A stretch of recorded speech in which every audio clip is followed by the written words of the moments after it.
afternoon and thanks for joining us. I'm Judy Simpson. As always on the fourth Wednesday of the month, it's our Bird Notes program. Unfortunately, Audubon, Vermont's wildlife biologist Mark LaBarr is tied up with a research project and we were unable to make the scheduling work for this month. So we've turned to our archive where we found Mark's very first appearance on Across the Fence more than 20 years ago. Mark is the third Bird Notes specialist in the history of our program. Our first expert was Fran Howe. John Merchant followed Fran, and when John retired, we began partnering with Mark and Audubon Vermont. For today's Bird Notes, we found Mark and John together at the Audubon Nature Center in Huntington. Thanks first for having us on the show, and we welcome you here to the Nature Center. But I think you can probably fill us in a little bit, John, more about the Nature Center, because you were instrumental in its creation. I guess my memories go back to about the time you were born, Mark. Yeah. And I can recall about 30 years ago sitting right about here with Mrs. Christine Hires of Philadelphia, Pennsylvania, of the Hires Root Beer Company. Mm-hmm. She had bought this little hillside farm up here in Vermont as sort of a summer retreat. And she'd reached the point where she wanted to make sure that after she was gone, that it went to some good environmental cause.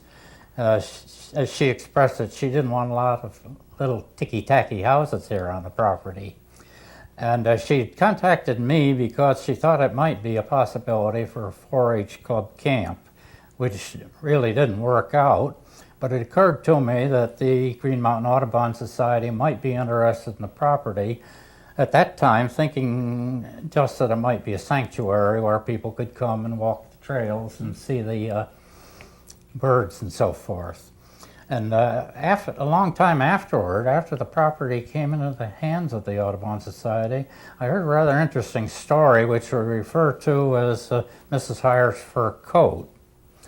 It seems that after she was widowed, her father-in-law felt that she should have a nice fur coat, and at Christmas time gave her quite a substantial check. But he never saw the fur coat, and he asked her about it, and she had to confess that she'd bought a little farm up in Vermont as a summer retreat. And that's where the fur coat story comes in.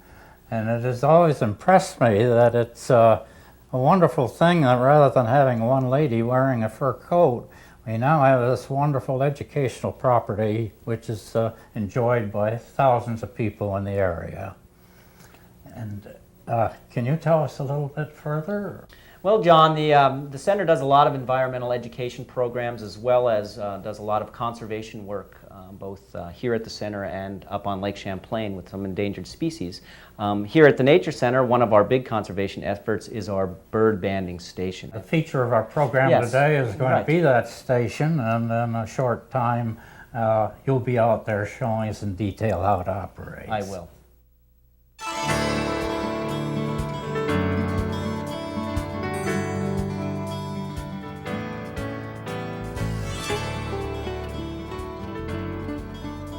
Here we are at the banding station. We've just captured a bird in one of our mist nets, and we'll go through the whole process of banding the bird and talk a little bit about why we band them and show you actually how we apply the band and some of the measurements that we take in order to get some better information about these different birds.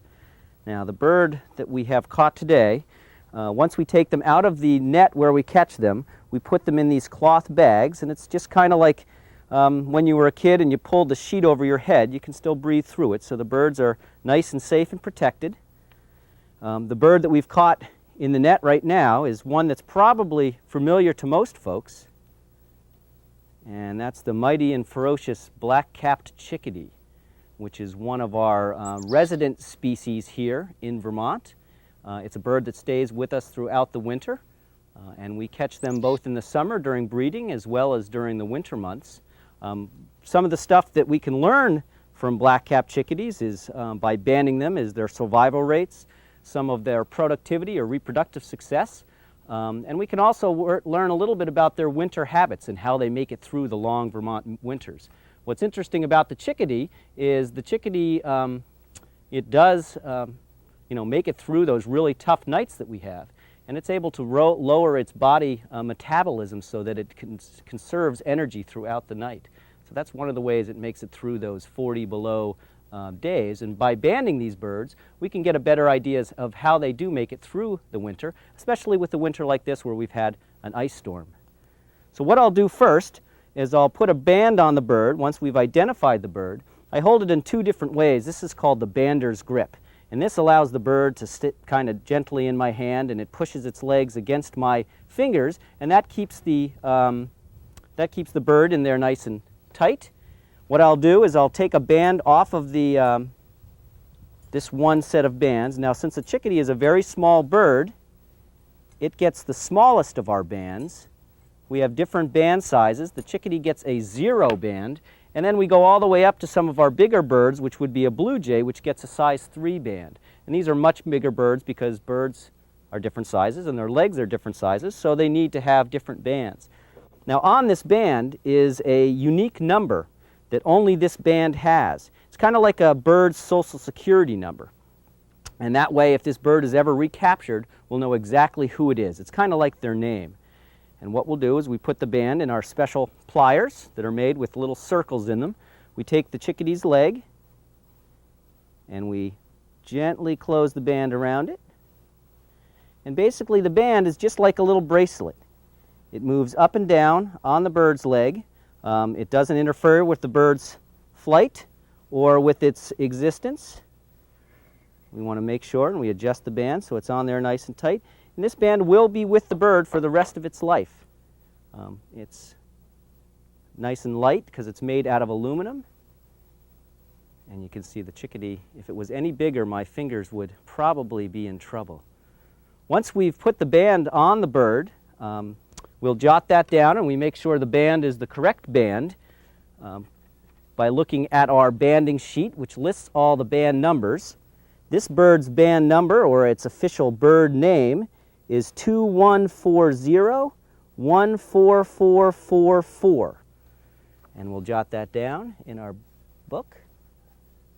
Now, each bird gets its own unique American Ornithologists Union code. And for the black-capped chickadee, it's BCCH, so we record that as well. And one of the first things that we want to do is we want to try to figure out how old this bird is. And there's a couple of ways to do that, but the best way to do that is to kind of look at the bird's skull. And this is a technique called sculling. And basically what we do is we push the feathers back on the top of the skull of the bird, and by doing that we can see a growth pattern on the skull, and that will tell us how old this bird is. And this bird is actually a young bird. It was a bird that was hatched this summer. So this is the first time, obviously, that we've seen it, and it's its first winter. So the band information that we might get from this bird is pretty crucial to see whether young birds make it through the winter or not, as compared to adults. So we put that down, that this is what we call a 2, or a hatchier bird, a bird that was hatched this year. Once we do that, the next thing we want to do is to try to see if we can determine the sex of this bird. Now, chickadees are notoriously difficult to sex. And the only way that you can really do that is during the summertime by looking at the brood patch, which is on a female, is on the front part of her breast, where she loses feathers in order to sit on her and incubate her eggs. Or on a male, it's called a cloacal protuberance, which is the male sex organ. And unfortunately, since it's fall, we can't really tell how old this bird is, or what sex it is, rather. So we'll put that down in our notes as an unknown sex. Some of the other things that we look at for birds is we take a measurement of their wing using our little wing rule that has a nice stop here. We take the bird and we slide the ruler up underneath its feathers just like that, and we get an idea of how long this bird's wing is. This is 62 millimeters, and we'll record that. For some species, you can actually tell the sex of the bird. For instance, a white-throated sparrow, you can often tell how, what the sex is by the wing length. And the next thing that we do is we'll look and we'll see, since these birds are looking at a tough winter, or a lot of the birds that we catch this time are migrating, we look to see how much fat they have. And we do that by blowing right up here in this part of their body, and usually this is where the fat will develop. Fat's very important for migrating birds because they have to use it to get from place to place. It's kind of like their jet fuel. And it's also very important for some of these small chickadees, especially in the wintertime, and that's why feeding birds in the winter is very important. And the last thing that we're going to do is we're going to weigh the bird. So what I'll do is I'll bring our scale over here. We use our fancy high-tech weighing equipment. This is my wife's stocking that I've modified. And what's nice about stockings is they stretch so that the birds can fit in there nice and safe. And we clip it on here, and we'll see how much this bird weighs. And this bird weighs about 11.1 grams. And that's about the weight of, just about a quarter. Maybe if you had a quarter or a dime in your hand, that's how much this bird weighs. Just before we release the bird, since this is a chickadee, a lot of our birds do, and since this is a resident bird in and around here at the Nature Center, this bird will return to our nets over the course of the fall, and we will probably catch it 1 or 2 times. And then when we band again in the spring, we may also catch it because chickadees are resident birds. When we band in the summer, we catch birds that are breeding, and we'll often catch them several times throughout the summer, and we'll catch them from year to year. And this data is used as part of a nationwide program to estimate, like as I said earlier, survivorship to see how long these birds live. Now, a lifespan for a chickadee, if it makes it past this first year, will be maybe 4 or 5, if they're really lucky, 6 or 7 years that they'll survive. And so the last thing that we do is when the chickadee's all ready and when we're ready, and he decides to go. And he gives us one little song before he parts.